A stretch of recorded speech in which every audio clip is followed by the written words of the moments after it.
Sunday lunch ரொம்ப சிம்பிளாக தான் இருந்துச்சு, ஆனாலும் ஸ்பெஷலாக இருந்துச்சு.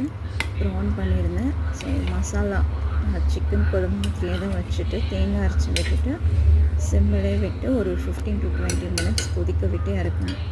அதுக்கப்புறம் கடைசியில் மல்லித்தலை தூவி இறக்கிடலாம். இதுதான் லன்ச் இன்றைக்கி. இதுவும் ஒயிட் ரைஸும் தான். ரொம்ப சிம்பிளாக ஈஸியாக முடிஞ்சிருச்சு, ப்ளஸ் ஸ்பெஷலாகவும் சாப்பிட்ட மாதிரி இருந்துச்சு.